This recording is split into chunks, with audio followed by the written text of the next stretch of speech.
Let me know if this is you. You went to a Super Bowl party last night, and today you want to get right back onto your fitness journey, but you wouldn't dare weigh yourself today because you know it's going to be bad.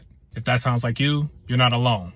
I talked to a client earlier today that was dealing with the same issue, and I want to share what I told her. If you're trying to lose or gain a significant amount of weight, it can often be a struggle mentally to see the scale go the direction that you don't want it to go. You feel like you're working really hard, and then you do one weigh-in, and now all of a sudden, you feel like all your progress is gone.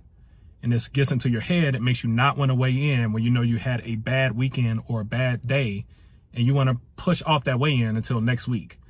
I said, don't do this.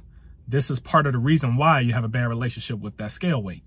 Now, what you want to do instead is weigh yourself consistently on the same intervals throughout the week, no matter what you did the day before or the weekend before. So whether that's twice a week, 4 times a week, whatever it is, do it every single week. This will start to build a healthy relationship because it gives you more data points that you can judge your progress by instead of one, but also it doesn't put you in a situation where when you feel like you messed up, you just throw that whole week away of progress and hopefully next week you get back on it. That whole time you may not have actually gained weight and you got in your head, so now you're going back to habits that aren't good for you, that got you in the situation that you're in now, which is trying to lose or gain a significant amount of weight. The goal with fitness isn't to get in shape. The goal is to stay in shape. And if you're going to stay in shape, you have to constantly track data points, including scale weight. That's going to show you whether you're doing the right things or not over time. From a lifetime perspective, if you want to be in shape for the rest of your life, you can't be scared to weigh in when you have one bad weekend. You're not going to have perfection for the rest of your life.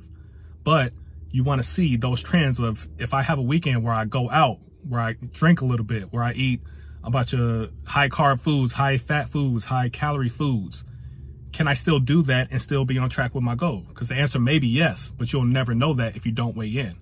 But if you see that over time, you're tracking and you're doing these things on the weekends, and now the scale is consistently going up week after week, you need to know right now that you need to stop doing those things, or at least stop doing as much of it.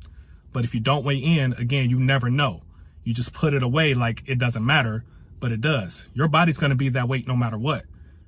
Weighing in before and after, you were exactly the same weight. The scale didn't change what you did this weekend, so you might as well weigh in to have some sort of accountability built in.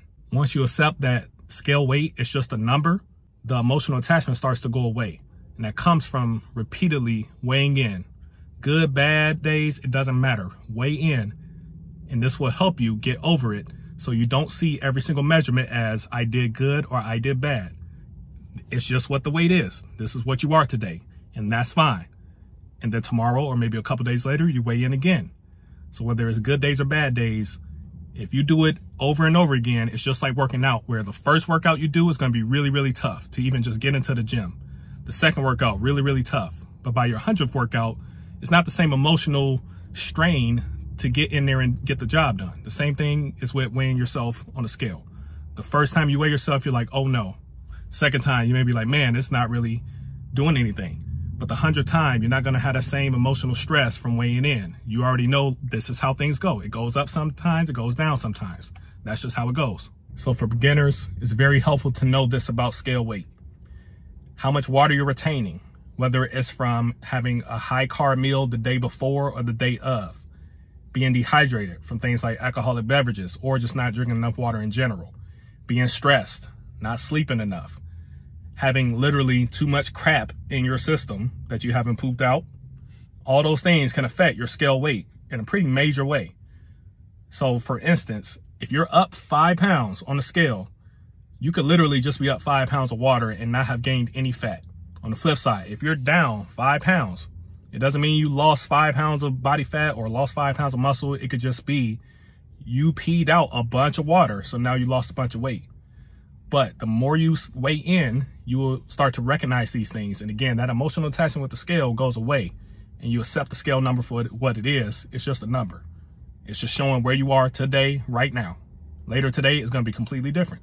So please do not be scared of weighing in. It's not a judge on who you are as a person. If you know you are doing the right things, you're eating properly, you're getting rest, you're working out hard, keep doing it. If the scale goes up or down, don't let that sway what you know is the right thing to do.